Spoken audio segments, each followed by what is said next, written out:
Okay, so I'm going to continue tweaking, and at some point I may decide that it's perhaps taken too long and decide to pause the video or chop it out, because it is just a tedious process. It's not entirely without thought, and there's good stuff to mention, but it is just a matter of going through and tweaking. So I'm going to try to get through it kind of quick. Can't do it much quicker.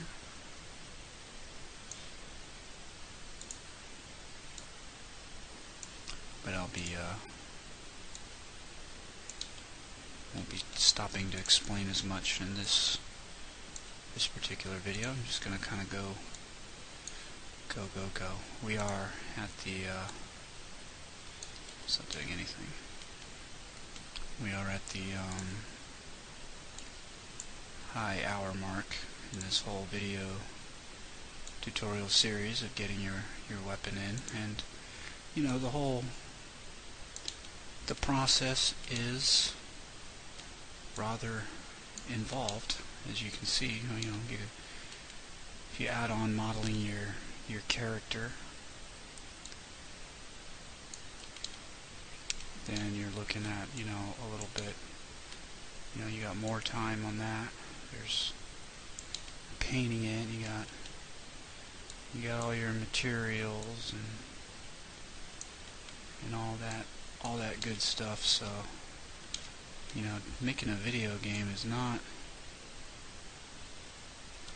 something that happens over the course of one afternoon. There's some art styles and simple ideas that make for absolutely awesome games that don't take that long. And obviously, if you have a larger team, it can help alleviate some of this stuff. So the more people you have working on these things, the better everything will go.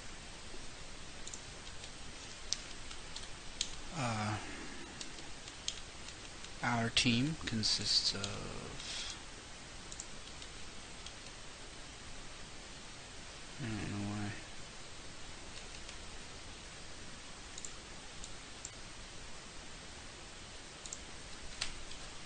Control A, for some reason, coming in and out of the skin modifier gives me weird stuff. But the team we have on our game is 2 people. Been at it for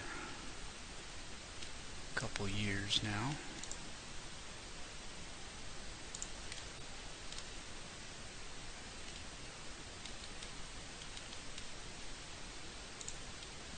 Actually, more like 5 years, which is good because he's got a lot of practice, a lot of learning involved in making a game.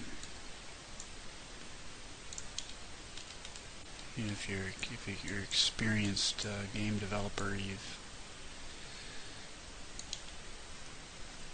know, you're one of those jack of all trades. You know, have your hand in everything. There's quite a bit to cover.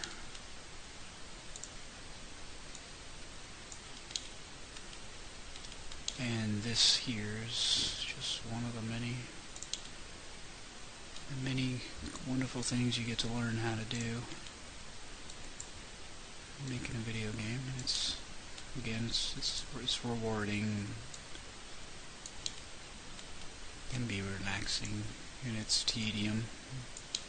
You can get yourself in the right mindset. If you're in a major rush to get everything done,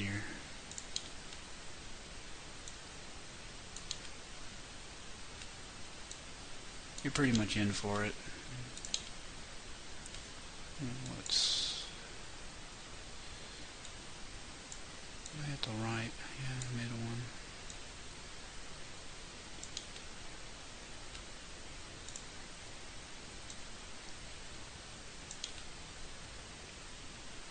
It's collapsing a little more than I'd like. So I can help round that out here by backing off some of these to the wrist.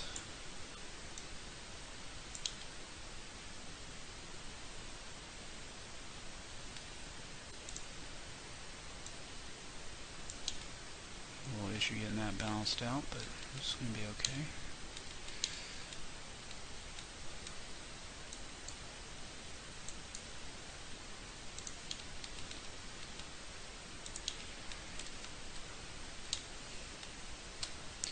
One of the little bit of good news is if you do take this particular mesh and use it, and you decide that you need to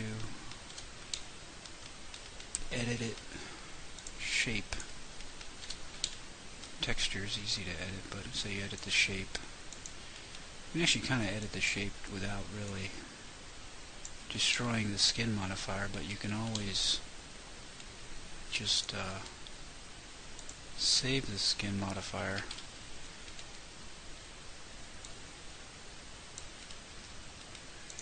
and then load it. There's a handy tool over here, advanced parameters. You can save these values, save your weight table, and then load it later if you need to move a bone around or something. This comes in really handy.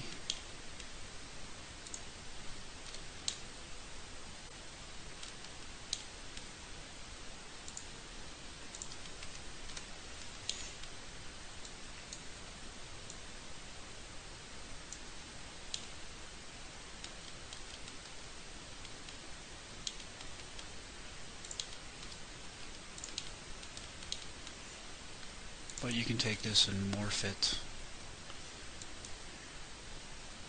if you'd like. You can chop in detail, pretty much no problem.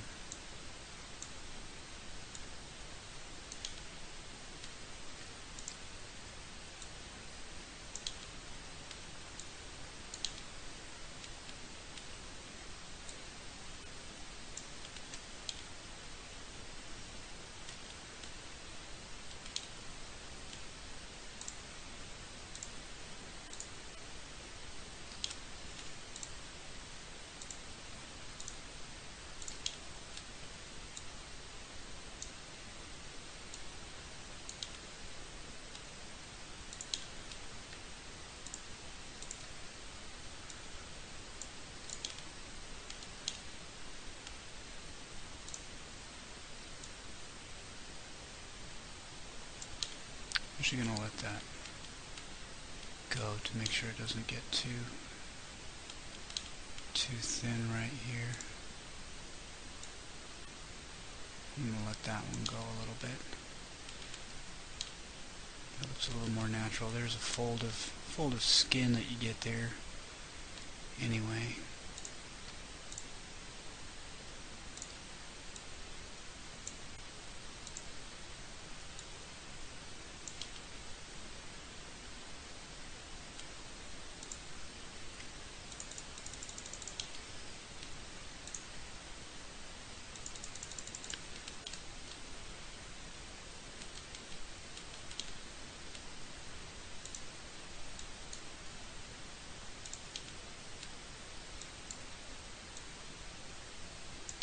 See these points here, no matter which one I give it to,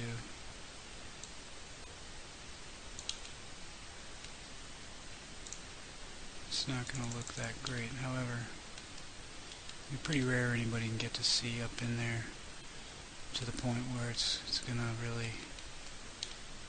really hurt the game too badly.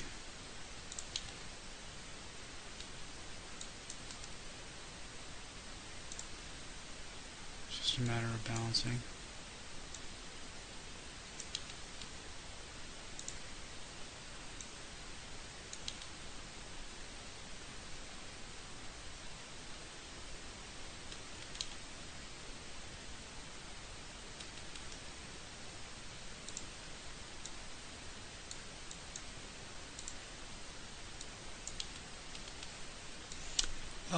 something I should mention. UDK, I believe, supports up to, I think, I'm not sure it's a good idea to quote me on this one, but I believe you can have up to 4 bones influencing a vert at any one time, which is good because it makes for better blends. I've used engines in the past where it's actually a limit of 2 bones, and that's really tough to work with, even though in a lot of cases we do only use 2 bones. Being limited to that entirely really is not that good. And you can see that something here got grabbed all crazy, all kinds of crazy. That's alright, it's easy fix. Just take it back to the wrist.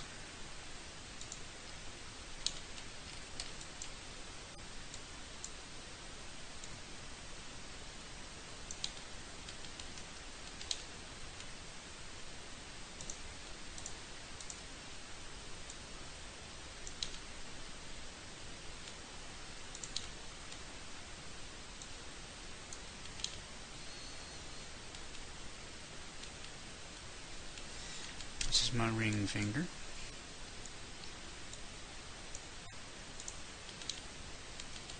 Again, if you're working in full screen, you get a little bit more space here because I'm capturing at a lower resolution.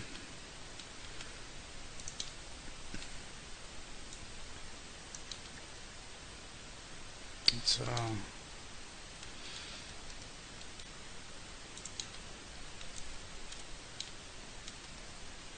kind of cutting off on me a little bit, so I gotta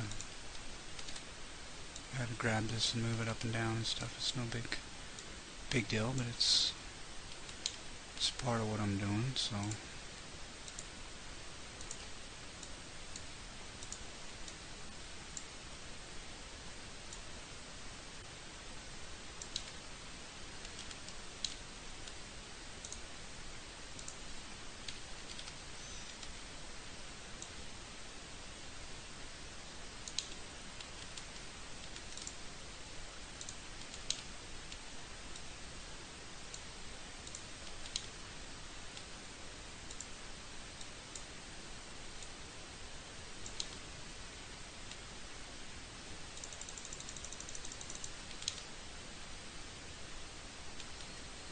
You do actually get a fold of flappy skin right there, however. Not really as much as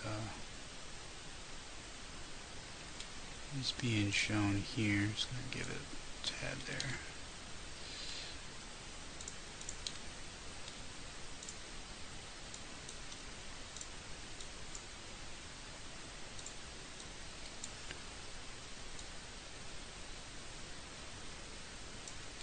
If I segmented this out, you know, if I had a lot more geometry in my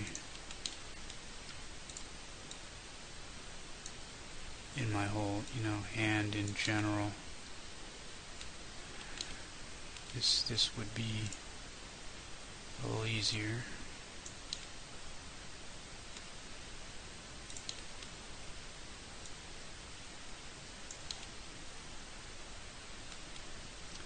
Though a little more work, because then I gotta worry about 500,000 more verts, which can, even though it might work out better, it's be just as difficult to work on.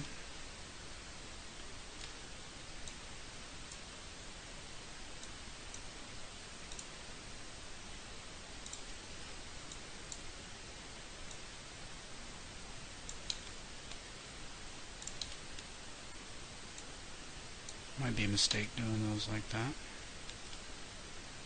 have to find out a little bit later.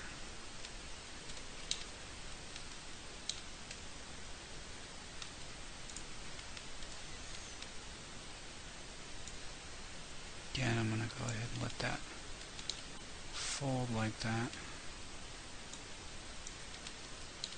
so it maintains the fatness of the finger.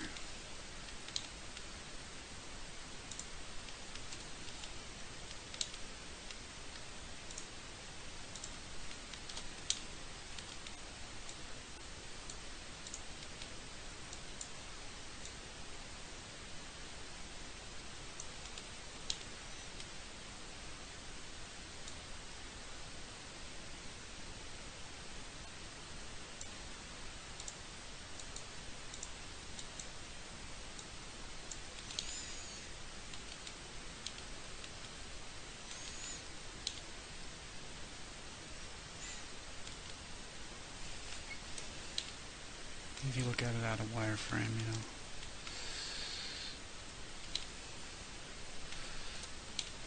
it sometimes help you get a feel for how all this stuff's going to blend.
See, this vert right here is right on the joint, so it's really not moving anywhere. It's right on that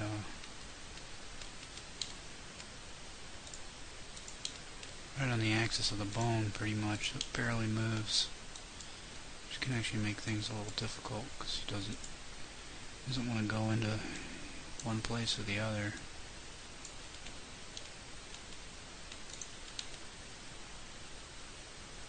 So I'm just going to go with that for now. The other good thing is to say you call it done and you feel like everything's okay, and then you go and you animate it and you get into your animation, or you actually end up going all the way into export into UDK, and then you realize, oh wow, I've got this glaring really bad error. You can actually come back here and fix this and just re-export the skeletal mesh portion, and fix everything on all your animations. I'm trying to figure out where that point is. This is now my pinky.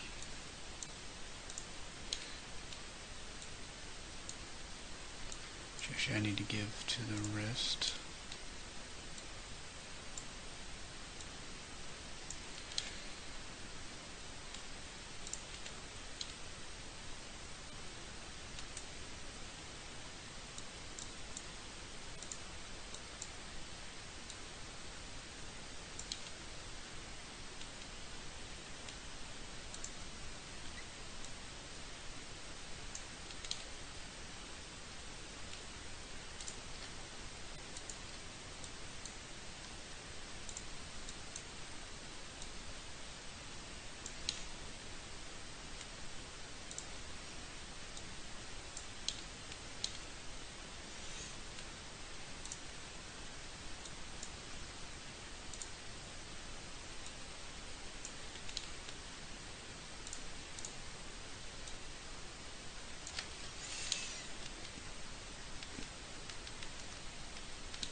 Some things are a lot easier to do than others.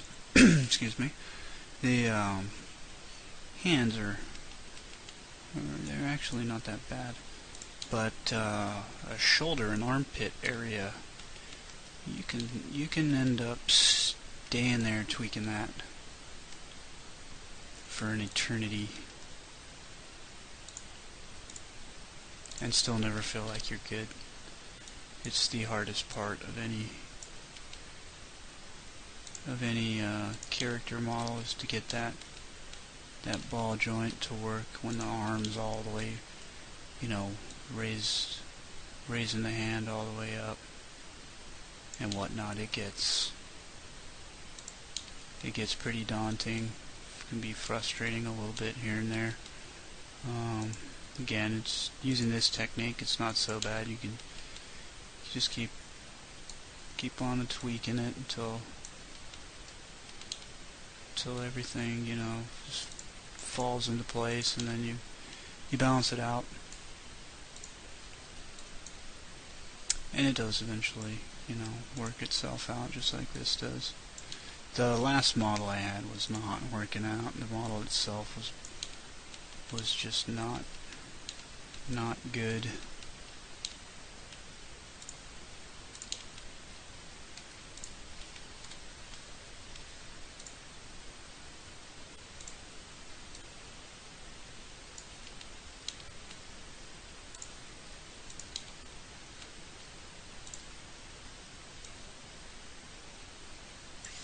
Again, I'm letting this stuff cross over on purpose to simulate the fact that the fat is kind of scrunching up together.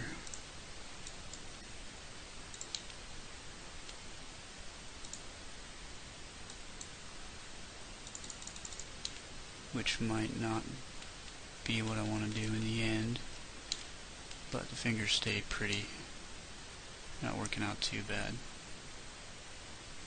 Okay, and he's telling you that there's 4 things going on, and it looks like it's working alright.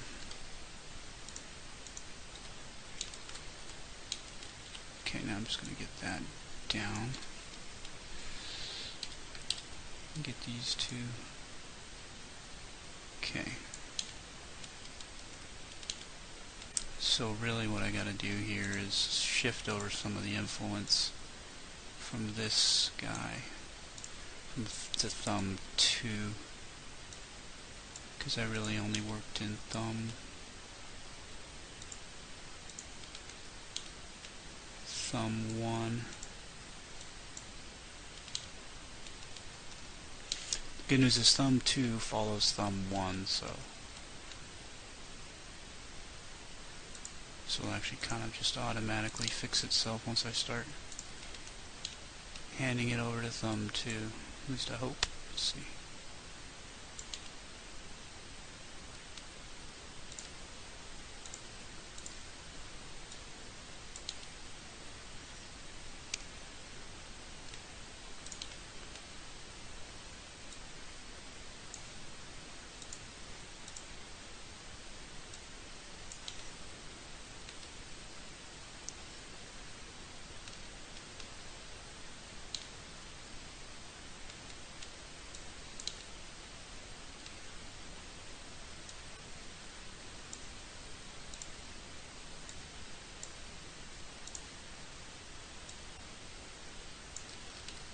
I really don't want any influence going there.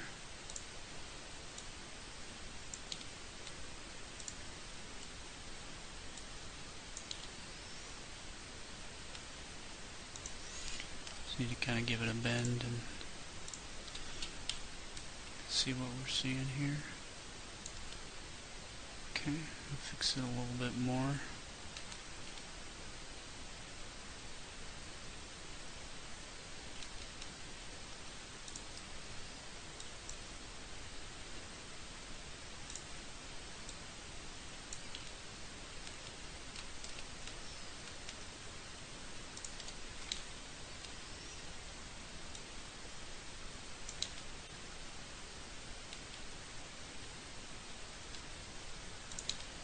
See, we got some spiking going on. The other thing to take into account are your triangle flows. If you were following along with the modeling of the Glock portion of this, you saw that quite a bit of time and effort was spent managing the mesh flow, and that's important in animation more than ever, considering if you want to avoid things like this cut here, I need to turn this edge to go that way to let it triangulate the other way. But I'm not worried about that for now.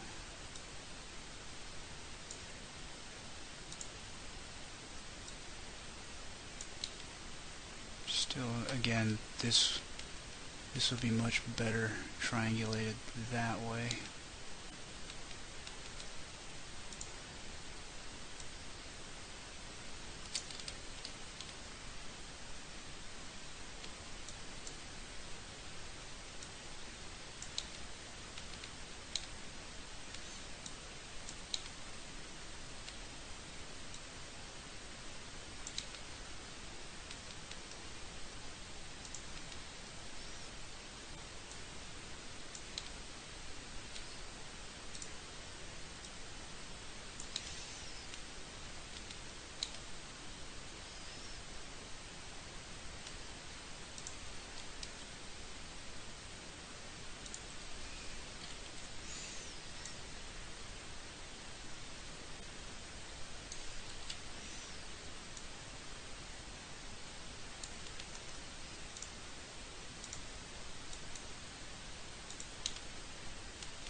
Notice I can't do that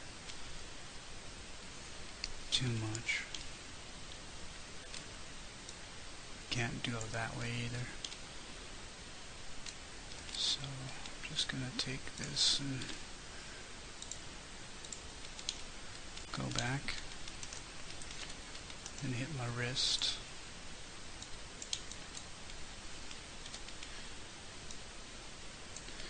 At some point during the animation phase, I may find it necessary to go back here and fix this, considering a particular or a common pose. If this doesn't work out while the right hand is holding on to the gun, then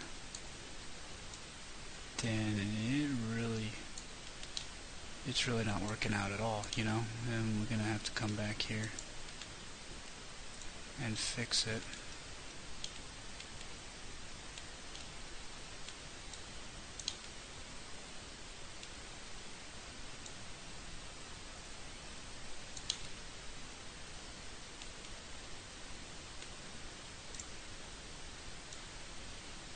Again, that's right on the, doesn't matter which way I send it, it's right joint axis. There's not a lot I can do about it.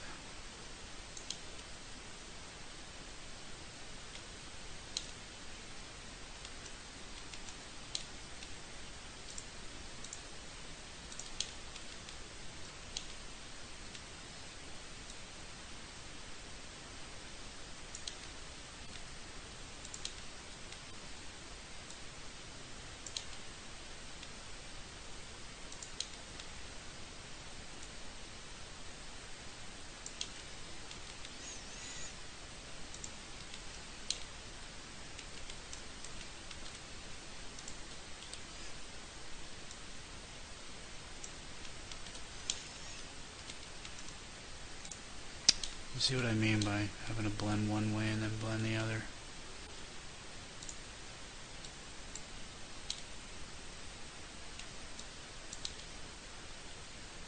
Doesn't always work out in all the directions that everything can move, so you gotta kind of back things off so it doesn't break. In either one, it might not look perfect in either one, but it doesn't break in either one either.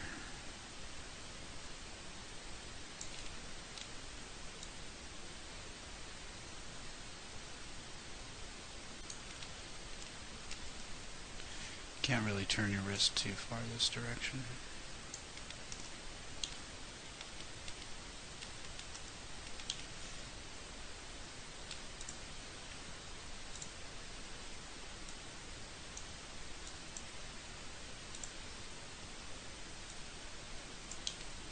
You can see some of those things that I added to it. I gotta get back out in the case that it does go that way and get yourself into a little bit of trouble. So I don't back it off until it's perfect, because I know that'll ruin it in the other axis.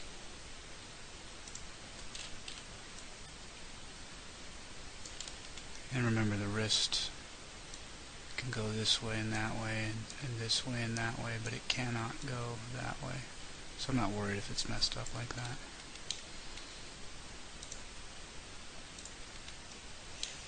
Now this one,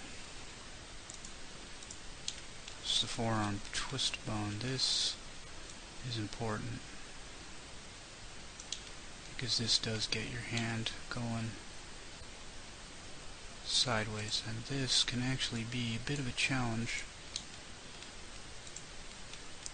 to skin this guy.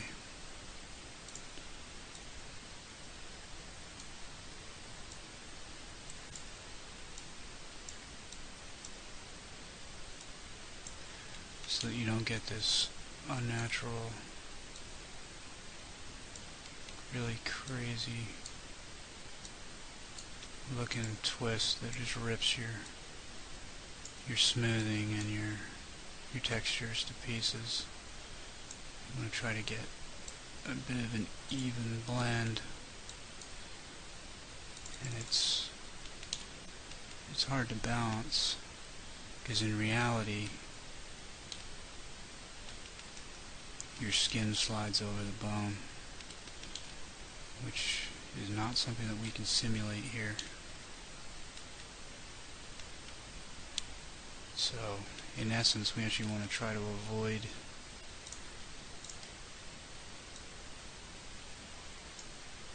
doing this particular bit of animation as much as we can, because for that to go 90, this has got to twist. We might be able to actually start it a little further. That way we can get a little bit more of a straight line.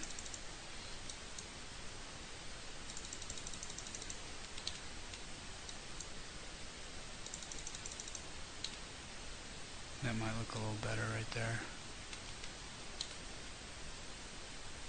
But still, it's not ideal. However,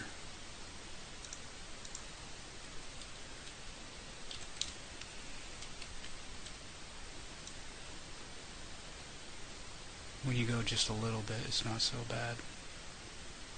So obviously if you go like that, that's your arm ripped off by a crocodile, but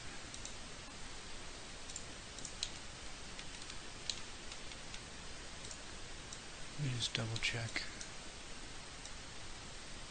That's not too bad.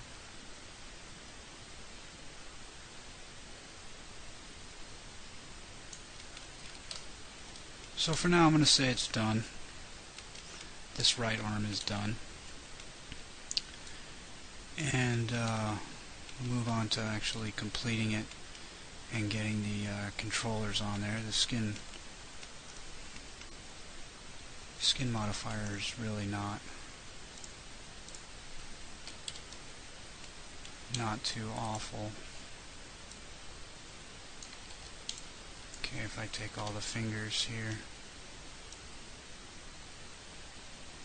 bend them down, it's not terrible. Okay, it'll be able to grip a gun and look okay.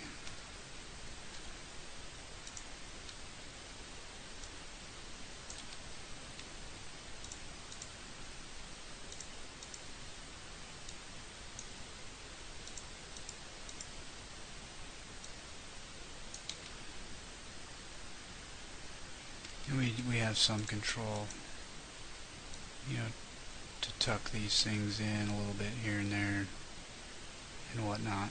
So it's not awful. It can be worked to death, worked to the bone. So let me just assume my skin pose again and show you how to mirror this over. It's pretty easy. You just come here and you activate the skin modifier and you hit mirror mode.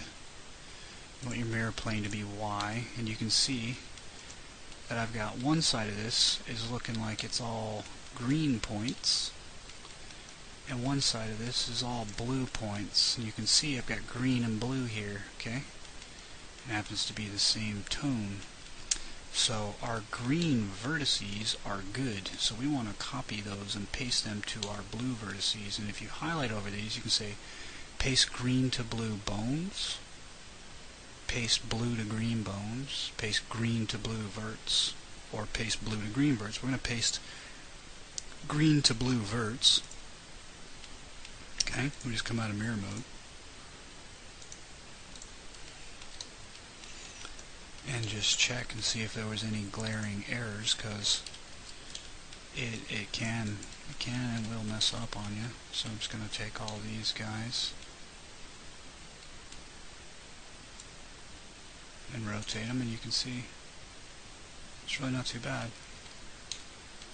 The mesh was mirrored and the skeleton was mirrored, so there's no real reason why it won't work. If your elements aren't mirrored perfectly, you know, then this can fail. But if everything is in fact mirrored, usually pretty good.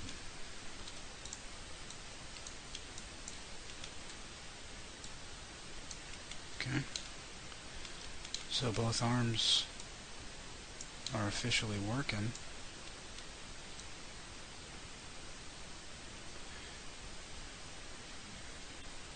Alright, it looks pretty good. I mean, it's not great. Like I said, there's more tweaking to do, and with your character, you're just gonna have to tweak it, you know, your mesh and your weights as best as you can. And the one thing that I wanted to make sure that I passed on to you was how it's best to do it in your poses, then tweak, and then just revert your poses here by using the set skin pose and assume skin pose. So really it was, you know, almost 2 hours of video to really hammer that point home, and hopefully you see the importance of it. So in the next part, actually I'll just go ahead, I just want to save this. I'll go ahead and bring in the gun by doing an import merge, and I believe that the latest is my Glock model scaling. This is that original file that just absolutely failed. And I'll use the scene material to all dupes here. I'll unhide all. I just brought in my pistol. Okay, and you can see that it's not linked up. So what I'm going to do is I'm going to select this, hit Control Page down, and get the arms and hide selection here. I'm going to delete this shell. It's not part of the scene. And I'm just going to hit Control A and get rid of my grip. And then I'm going to link everything to the grip. Now I can move this around. Okay, now I can unhide all now. And I just want to once again do a scale check, which I know I did this scale check against the really terrible arms that I had before, and I do believe that the hands on this version in relation to the size of the arms are actually bigger, and you can see that if it goes back to the webbing here, if I'm looking and I link that to the webbing about there, and if I'm looking in the top view, that it's short of his palm, and I want it to at least poke out the bottom of his palm. So I do need to size this up a little bit to match these a little bit beefier hands, which I took off of a photo. It's hard to say. I might have gotten the hands of a 400-pound bouncer, and they're just not, normal hands, but they do feel a little better. You can see the finger easily reach the trigger. The good news now is when I go to do my scale test, I can actually do a bit of a pose test here to see if I can actually get this thing to sit in his hand right. And this also a good way for me to. Now I said you can't rotate in that direction, but you can do it to cheat a little bit because your hand's a little malleable, which pretty much means the gun needs to move back to about there, and I'll just let it kind of pass in. The other thing you got to keep in mind, in reality, your web hits the gun and actually compresses, gets pushed back as you squeeze your hand around it, and that's another thing that we cannot simulate, so we fake it.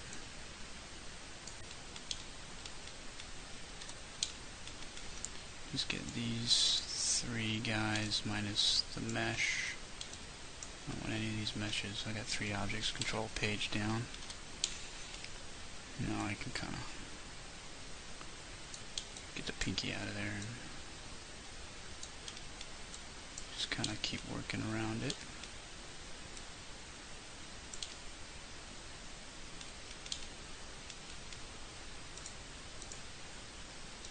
I don't stand too much behind this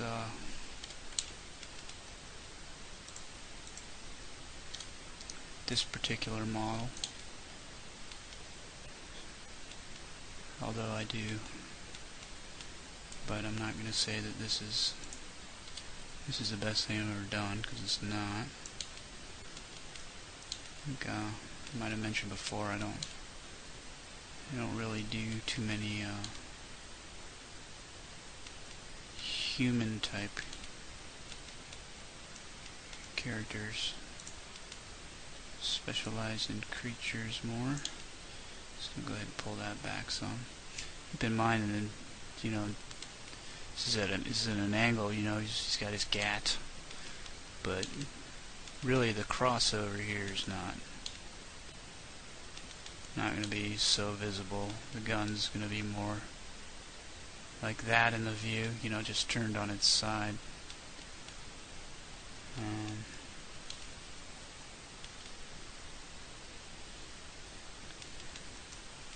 So I'm going to go ahead and say that the size of the gun's okay.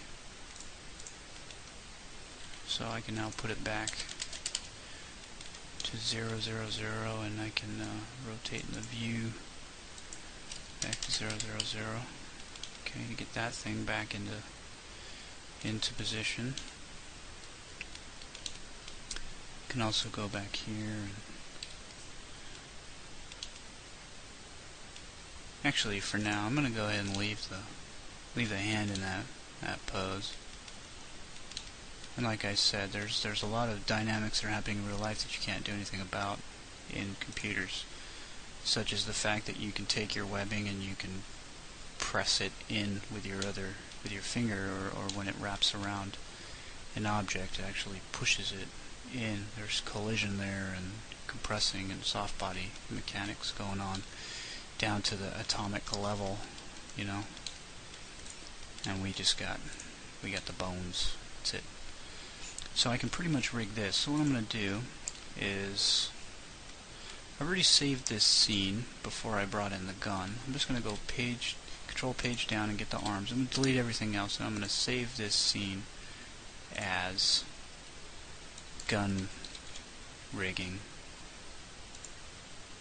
Okay. And now I'm ready to rig the weapon, which is going to be super easy. Pyramids is what I said I was going to use. Remember, the rotation here is 0, so I'm going to throw out a pyramid. If you look at my rotation, it too is 0, 0, 0. However, I don't want it facing that way. I'm going to affect my object only. I'm going to rotate it down 90 degrees. So if I look at my pivot, it is at 0, 0, zeros out, but it looks like it doesn't look like it is. Let me just tune the size of this pyramid real quick to be some nice even number. And what I'm going to do is I'm going to name this, actually I'm going to move this, I'm going to have this be my root. Okay, and this, what's going to happen is this is temporarily going to get put to the center, and I'm going to call this B underscore weapon root. Okay, I don't want to use B underscore root because I'm going to get it confused. Alright, and actually, you know what? Temporarily, I'm just going to move it back here. And then what I'm going to do is I'm going to call this B underscore weapon base. Okay, and what this is going to allow me to do is actually animate this away from this point. Okay, I'm going to tie all the rest of the gun pieces to this piece. I could have called it B weapon animate or something like that, but it's not that big of a deal. So I'm going to call this weapon slide. I'm going to hit Alt A, and I'm going to go pivot to pivot in all axes. Okay.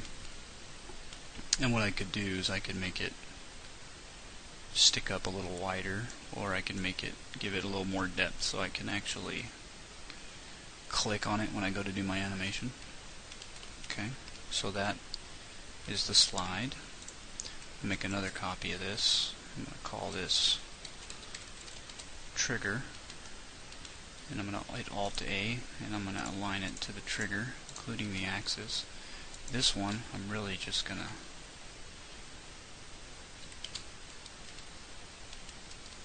make it a little smaller, and then I'm going to take the object only, and I'm going to kind of rotate it down there, and then I'm going to mess with the depth until it sticks out the side, so I got something I can grab here. Doesn't really matter. These are all zeroed out. Okay. Now I want to get my mag, weapon, mag, and I'm going to align it to the mag, pivot to pivot, all axes plus orientation. And this one, I'm going to affect the object only, go by local, and I'm going to rotate it 90 degrees that way, so that when I move this by local,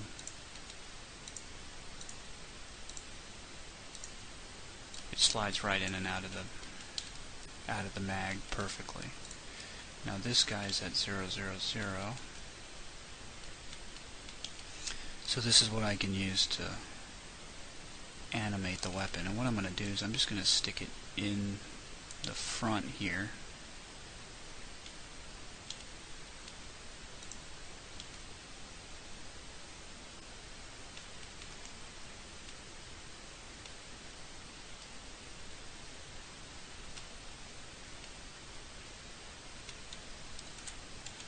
Look at my top view.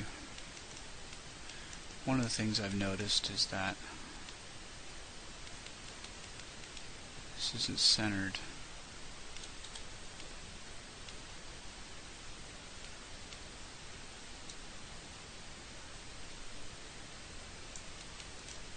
You can see if I look down the line of the bullet,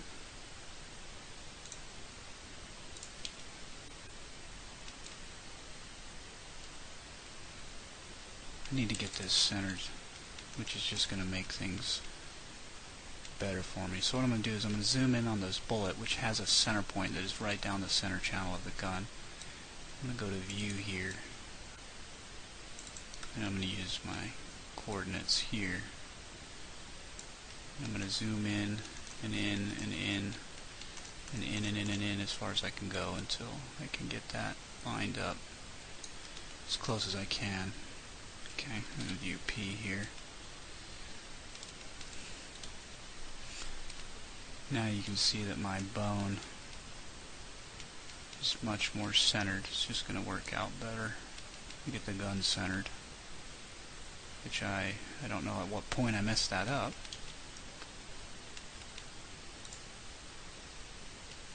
You can see that this needs to be centered in the Y. I believe all the rest of them are centered in the Y because I didn't. No. Look at the trigger, because they all got moved over. Then what I'm going to do is I'm just going to hit Control Page down on this guy to get all of its children and break them.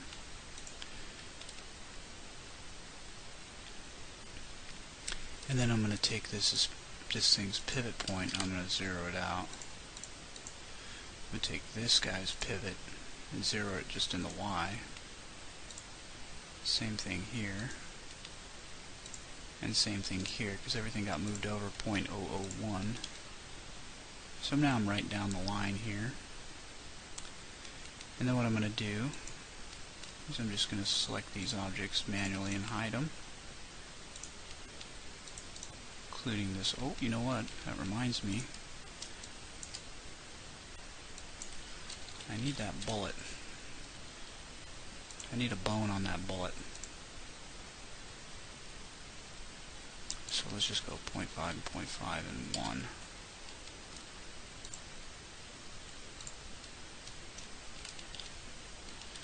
Okay, I just center that down the bullet. I'll just move it to the back of the bullet so I can click on that easy, and I'll make the depth stick out the front a little bit. So I got two little spots. I can just click on this guy. So now let me take the bullet itself and hide it. Now what I want to do is I want to set up my hierarchy real quick. Now this is my root, this is my base, this is my slide, this is my bullet, it should be my trigger, should be weapon trigger, yep, and weapon mag, okay? So what I want to do is I want to get all this stuff minus this base and link it to the base. And I want to take the base and link it to the root. So if I move the root, everything goes with it, but if I move the base, everything goes with that. And I also want to link the bullet to the mag. So if I move the mag, that all goes with it, okay? So I can unhide all. Now there's two ways I can do this. It really does not make any difference whatsoever. I can attach everything together, and when I go to do my skin modifier, I can choose by element and just have this be one mesh that's skinned to the thing, just like I did the arms, which is one arm skinned to a skeleton. Or I could do them individually. I could just say add the skin modifier, okay, bones add, and really all I need to add is the weapon base, because none of this stuff animates. Okay, take this guy, oops, I don't want to edit the envelopes, and add the slide. Take this guy and add the trigger. Take this guy, the mag, and add weapon mag. Take this bullet and add the weapon bullet. And you can see that the gun goes with my root. It also goes with my base. Slide goes with the slide. Mag goes with the mag. The bullet sticks with the mag. And the bullet itself can be moved around individually. Okay. So I have full control and my trigger is working. Alright. I can export this pretty much exactly the same as I can export this as one mesh. It's the same thing. So I'm just going to save this. The only difference is when I go to look here, I've got mag, slide, trigger, and bullet and grip, whereas it would actually just be Glock instead of having all these separate objects. But if I do combine it all together, all I got to do is just add all the bones to it and just make sure that I say select by element and just pick all of this noise going on up here and skin that right to the slide bone, and just select by element to get the trigger and skin that to the trigger, select by element here and just do that to the mag, select by element, get the bullet, you know, and yada yada yada. But there's no difference whatsoever in doing it either way. So now that I'm saved here, I'm going to open up my arms rigging file, and I can bring that in here, but I'm not going to yet. I'm going to actually stop the video before I do any combining. So really we've just rigged the arms and we've rigged the gun to have their skin modifier. So now they are animatable. Okay. If I rotate all these around all crazy, it's all rigged and skinned. Okay. I always like to do this for some weird reason. Looks like a weird, funky, boneless man dance. I am the weird creature. Okay. But it's all skin. It's all working. Next, in the next video, I'm going to add IK controller. I'm going to add my weapon root that I'm going to use to socket. And then I'm going to bring in the gun and I'm going to tie the two together. And I'll show you how everything's done. I could technically export this right now as is, and I'll get a PSK into UDK. I could do the same with the gun, and I'm pretty much good to export it. But really, it's not gonna. I don't need to do it yet. It's just good. It's gonna look fine. It's gonna look just like this. I don't need to confirm that it's gonna work, because it's gonna work. You know. I might as well just start setting everything up and try to set a good idle pose and export that to see if it's, you know, if all that's going to work first, and just do it in one shot. So I'm going to stop, and when I come back I will be setting up all my controllers and everything else.